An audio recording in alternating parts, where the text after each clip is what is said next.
Hero man na may dumating, may turn around ng mga barko.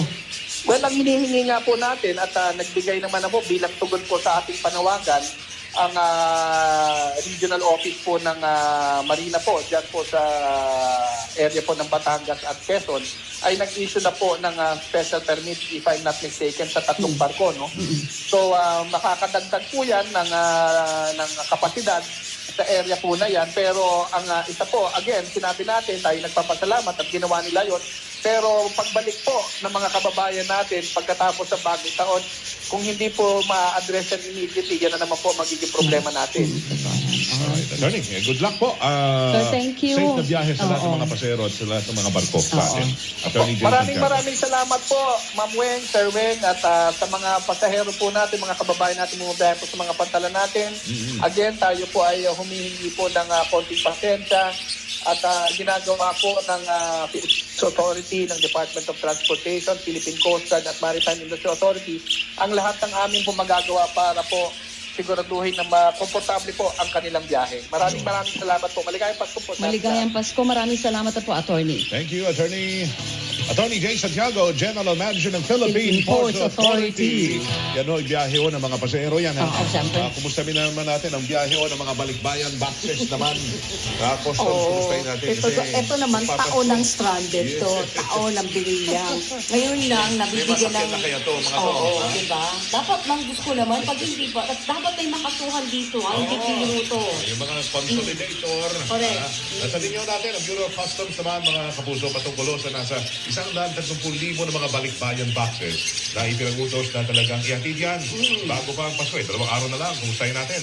Nasa linya, Deputy Chief of Staff ang Office of the Commissioner ng Bureau of Customs, Attorney Chris Bendijo. Attorney Chris, magandang hapon po. Magandang hapon po. Sir Weng, Ma'am Weng, magandang hapon po. Thank you po sa oras. Kumusta na yung delivery po ng mga natenggang mga balikbayan boxes? 130,000 yung pinag-uusapan natin dito, Attorney. Nakasakay na ho ba sila papunta sa may-ari ng mga balikbayan box?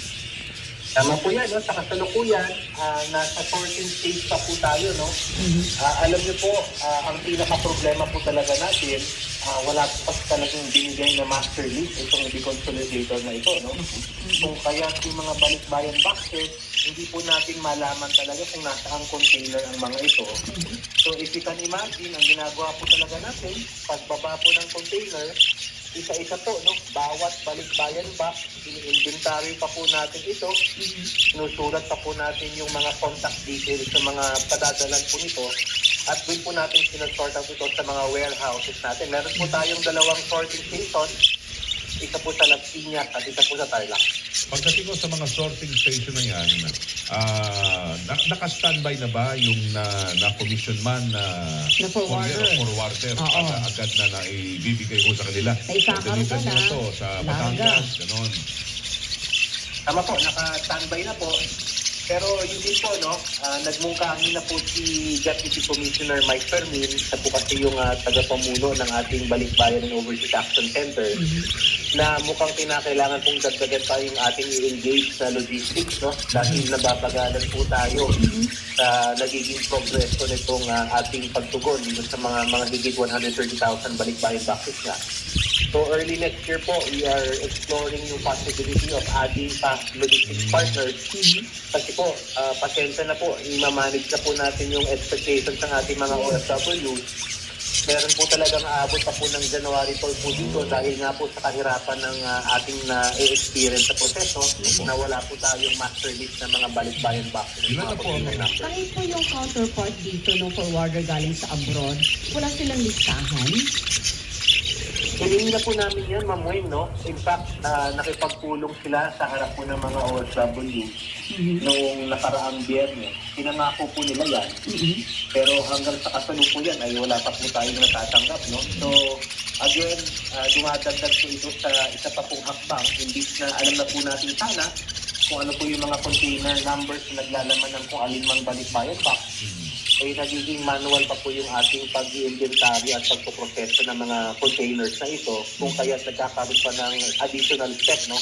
Kaya po medyo nababagalan na po si Commissioner Ariel, kaya po talagang i-explore na natin ang pagkukuha pa ng additional logistics partner. Nakailan na ho tayo ng mga out of 130,000, ilan na ho ang na-receive na ng mga... Or at least nailabas mula doon sa warehouse. Sa kasalukuyan po, nag-drive lang po ako, no? Pero pwede po nilang masilip sa website ng DOC. Meron po tayong bagong OFW corner dito, no? Ito po ay minungkahin ni Commissioner Ariel na talagang nakatuon lamang sa mga pangangailangan ng ating mga OFW. Nandun po yung mga container numbers na naproseso na at yung mga balikbayan boxes na nilalaman ng bawat container at yung estado po nito. Gusto ko muna linawin, ilan na ang forwarders po na nakuha ng Bureau of Customs para sa purpose na ito, attorney? Sa kasalukuyan po, meron po tayo isang na-engage na forwarder. Yun po yung kanyang mga sorting stations, no, sa Tarlac at sa Las Piñas. Pero again po, no, considering na ito nga napaklasan natin volume ng balikbayan boxes at dahil nga po sa kawalan ng kooperasyon, no, hindi po nagpo-provide ng mga master list.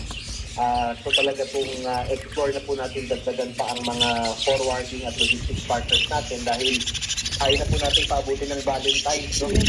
Ilan ka po kailangan yung forwarder? Determine po yan Deputy Commissioner Mike Fermin, no? But siguro po maybe additional 2 or 3 more para po meron tayong additional sorting station. Kasi po, alam niyo naman din po, no, para din po maging sulit sa ating mga logistics providers, pagkasama-samahin po nila muna yung mga magkakapareho ng lokasyon. At nang sa ganun, isang biyahe lang, masusulit naman po yung ating, kumbaga po, yung ating crude, yung ating gamit na gagamit sa pag-deliver, no? So, yan po ang ating ina-explore dahil sumasabay din po. Dahil kapag Christmas season, marami din po talagang delivery. So talaga pong, baka po talagang kailangan natin mag-engage sa additional logistics partners. Attorney, ito pong 130,000, ibig sabihin, nabuksan ho lahat ng container kung saan galing ang mga ito. Or meron pang mga container na bubuksan nyo pa lang at saka hindi pa natin nalalam kung ilan ang laman. Meron pa po tayong mga containers na hindi pa po nabubuksan. No? In fact po, meron pa po tayong mga ongoing coordination sa Port of Subic, sa Cebu, sa Cagabao. Dahil po, yun nga po, no, ina-identify po natin yung mga abandonadong mga containers sa mga private companies na ito. Yung po 130,000 per way, no, ito po ay rough estimate based sa magkakasa sa isang container, no? Depende pa po kung di 20 o di 40 ito at depende rin po kung jumbo or super jumbo na balikbayan box. So, estimate po ito, but again, considering the progress that we are seeing with one logistics provider, mukhang mag-explore po tayo ng additional logistics partner para po mapabase sa lalo ang proseso natin. Dadaan pa ho yan sa inspection, di ba? Para masiguro na yung mga balikbayan boxes na yan, ang laman ho yan, legit. Baka mamaya may mga contrabando yan. Oo, tsaka ang nakakalungkot din doon, attorney. Ay, sure, marami din sa laman ng mga boxes na nag-expire na, nasira na, may mga gamot doon na kailangan ng pamilya, hindi na magagamit. May mga damit na siguro nasira na. And yet, alam ko na ang magagawa ng gobyerno dito ay ipadala sa kanila ito. Pero dapat, di ba may bias ito? Tama po yun, Ma'am Wen, no? Tayo naman ay umaasa, no? Doon sa ating pagpupulo, dito sa isang private company, no? Itong medyo malaki dito, nangako naman sila sa harap po ng mga OFWs na nakausap din po nila na magko-compensate po sila for damages, no? So, during the meeting, pinayuhan ko na po yung ating mga OFW, yung mga nagpadala po, i-video po nila yung pagbubukas ng mga balikbayan boxes, no? Para po meron silang instant documentation kung ano po yung mga nasira, ano po yung expired, ano po yung mga nabasag na, nabulok na. At kung sa gano'n, i-reklamo din itong deconsolidator na ito. Hindi po talaga katanggap-tanggap na ganito ang sinapit ng ating mga OFW, no? Yung sila parang binaliwan